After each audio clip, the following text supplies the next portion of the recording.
Hello दोस्तों, देखिए ये प्रिया सुहानी है और ओम प्रकाश अकेला। ये शूट हो रहा है, कितना पब्लिक लगा हुआ पीछे। ये शूटिंग का वीडियो लाइव शूटिंग हो रहा है।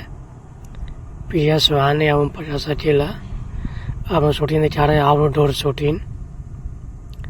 बहुत अच्छे सिंगर है ओम प्रकाश अकेला और डांसर प्रिया सुहानी बहुत अच्छी काम कर रही है। आजकल सोशल मीडिया पर छाई हुई है। देखिए, अब दिखा रहे आउटडोर शूटिंग। देखिए ये पीछे कैमरा मैन है, ओम प्रकाश अकेला मेलेडी में लड़की है।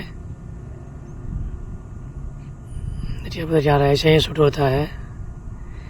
देखिए इतना मस्ती हो रहा है। लगता है खेत का शूट होगा, खेत एरिया।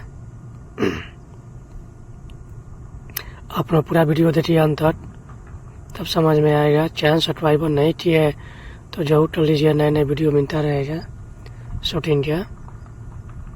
अब दिखा रहे हैं खेत का वीडियो शूटिंग। देखिए धान का, देखिए चालू, देखिए मेली में लड़की है। अब जानते हैं जाने माने लड़की है मेलिड में। ओम प्रकाश अकेला क्या डांस चलाइए, क्या है, मछली है शायद। हाँ मछली है। ये शूट होता है वीडियो शूटिंग।